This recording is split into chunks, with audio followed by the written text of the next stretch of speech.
Ini adalah latar belakang turunnya Al-Quran Surah Al-Ahzab ayat 69. Setelah mengalahkan komunitas kafir, Nabi Muhammad mengambil 1/5 dari harta rampasan perampokan. Aku berhak mengambil 1/5 dari harta rampasan dan memilih terlebih dahulu apa yang kuinginkan, sesuai dengan Al-Quran, Surah Al-Anfal ayat 41. Dan ketahuilah, sesungguhnya segala yang kamu peroleh sebagai rampasan perang, maka 1/5 untuk Allah Rasul-Nya.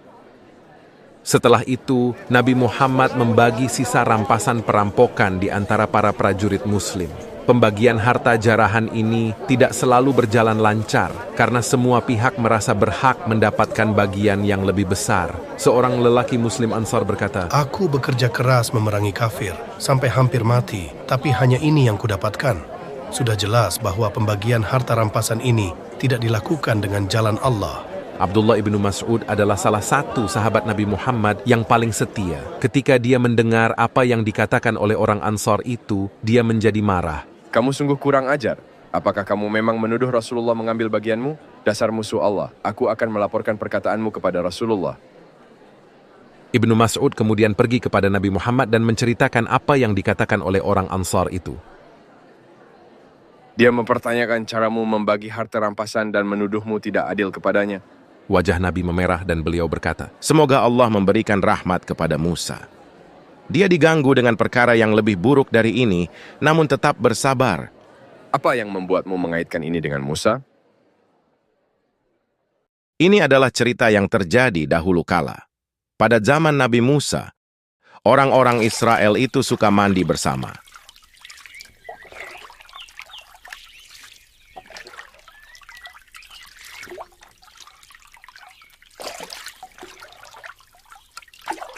Oleh karena itu, mereka bisa melihat tubuh orang lain yang mandi bersama mereka.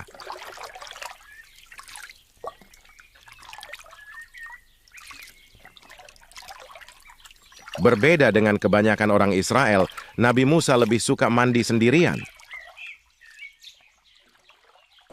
Hal ini menyebabkan banyak tuduhan miring yang digosipkan kepadanya. Tentu saja dia ogah mandi bersama kita karena tubuhnya cacat. Dia tentu menyembunyikan diri karena menderita cacat pada kulitnya. Mungkin kusta atau hernia di buah pelirnya atau cacat lainnya. Hah? Dia memiliki hernia di bagian tubuhnya yang itu? Sungguh menjijikkan. Tidak heran dia selalu ingin mandi sendirian. Mereka tidak menyadari bahwa Allah menguping gosip fitnah mereka dan bahwa Allah ingin mengungkapkan kebenaran. Suatu hari Nabi Musa bersiap mandi. Dia meletakkan pakaiannya di atas batu,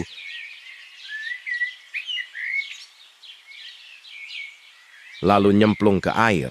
Akan tetapi batu itu tiba-tiba lari sambil membawa pakaiannya. Nabi Musa bergegas mengejar batu itu sambil berkata, Hai batu, kembalikan pakaianku.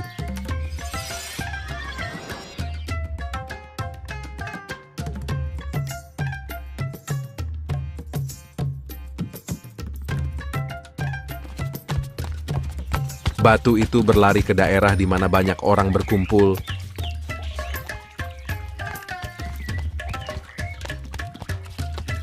Sehingga orang-orang Israel melihat Musa tanpa pakaiannya.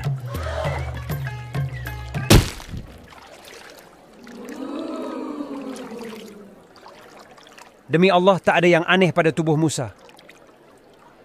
Di mana kusta atau hernianya? Anunya begitu bagus dan sempurna. Bentuknya sangat mempesona dan menawan.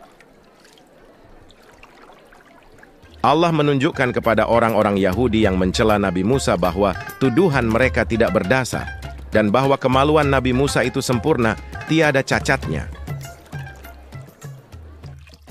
Al-Quran, Surah Al-Ahzab ayat 69. Wahai orang-orang yang beriman, janganlah kamu seperti orang-orang yang menyakiti Musa, maka Allah membersihkannya dari tuduhan-tuduhan yang mereka lontarkan, dan dia seorang yang mempunyai kedudukan terhormat di sisi Allah. Begitulah, sama seperti Allah membela Musa, dia juga akan membelaku dari tuduhan fitnah terhadapku.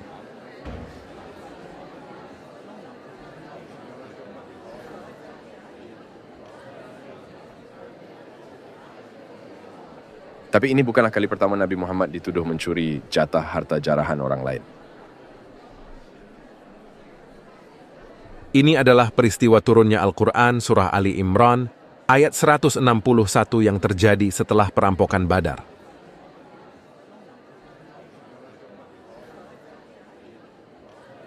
Sebuah jubah merah hilang dari kumpulan harta rampasan perampokan.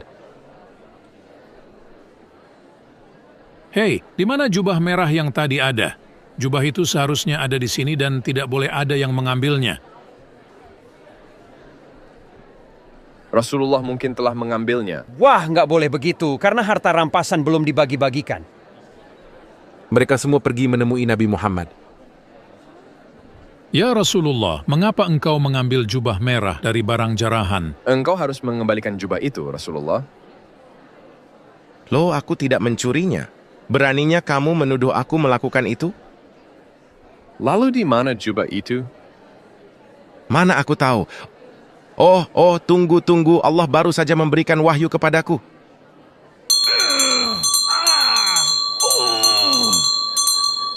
Al-Quran, Surah Ali Imran, ayat 161.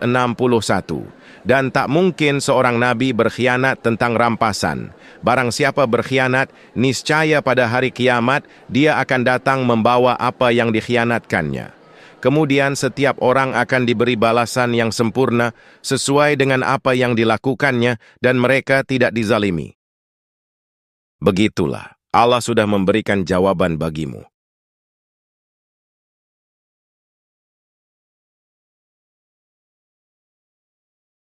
Tapi lalu siapa yang mencuri jubah merah itu? Kita masih tetap tidak tahu. Ternyata Allah lupa memberitahu kita akan hal itu. Setelah perang Hunain berakhir, Nabi Muhammad kembali menghadapi masalah distribusi jatah rampasan perang. Meskipun dia telah mengambil 1/5 bagian jarahan, tapi dia tidak membagikan 4/5 sisanya kepada para pengikutnya, seperti yang biasanya dia lakukan. Aku membutuhkan bagian itu untuk membujuk orang-orang Hawazin agar menerima Islam.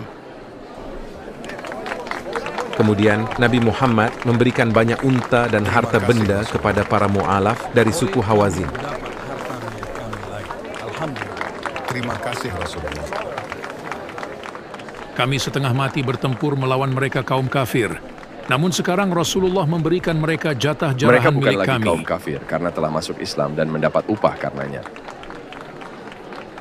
Tapi bagaimana dengan jatah kita? Kita harus minta Rasulullah untuk bersikap adil. Mereka kemudian menghadap Nabi Muhammad. Wahai Rasulullah, bagilah rampasan unta dan ternak kecil bagi kami. Kami telah berjuang keras mengalahkan musuh Allah dan sekarang mana bagian kami?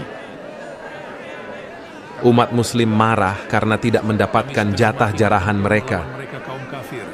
Namun sekarang Rasulullah Mereka mendorong Nabi Muhammad ke jangan sebuah dorong pohon. begitu. Para Muslim Berhenti. merenggut jubahnya Jangan maksa. sampai terlepas dari tubuhnya. Hei kalian, kembalikan jubahku. Kembalikan jubahku. Aku tidak mengambil rampasan perangmu. Baik. Aku akan memberikan 1/5 bagianku kepada kalian. Setelah mendengar janji bakal diberi khumus Nabi, para Muslim mulai tenang kembali.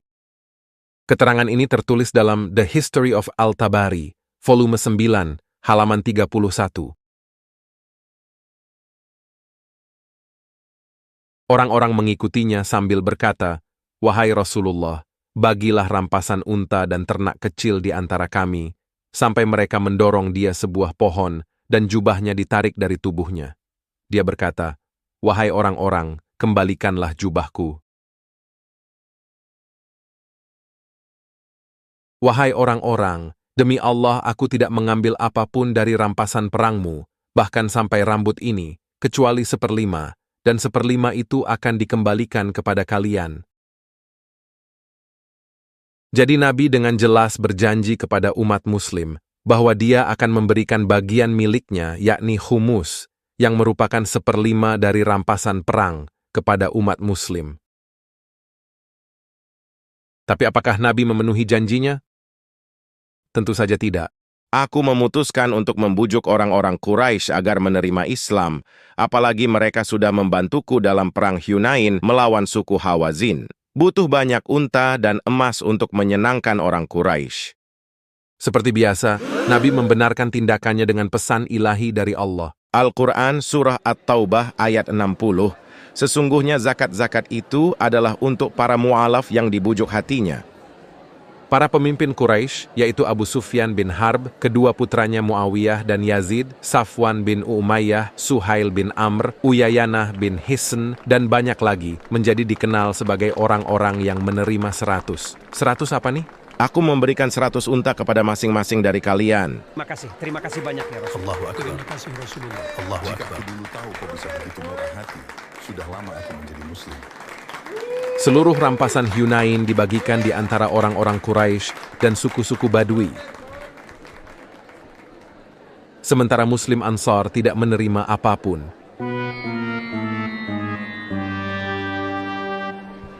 Dia memihak sukunya sendiri dengan harta rampasan itu. Dia mengabaikan kami, padahal pedang kami masih basah dengan darah kafir. Mengapa kalian mengeluh? Bukankah kalian seharusnya senang ketika mereka memilih kekayaan sedangkan kalian membawa Nabi pulang bersama ke rumah kalian? Demi Allah, bukankah aku ini jauh lebih baik daripada harta rampasan? Kalian akan mendapatkan lebih banyak harta di masa depan. Bersabarlah. Kita bisa melihat bagaimana Nabi dengan licinnya bernegosiasi dengan mereka, menawarkan janji harta di masa depan untuk meredakan kekecewaan mereka karena tidak menerima upah jihad apapun. Kisah-kisah tentang distribusi harta rampasan ini menunjukkan bahwa Nabi Muhammad tidak selalu membagikan harta rampasan secara adil di antara pengikutnya. Kadangkala umat Muslim tidak menerima bagian apapun. Para Muslim itu sekarang menyadari bahwa perampok memang suka saling rampok, dan ketua rampok yang mereka percayai ternyata malahan mengambil jatah rampasan mereka.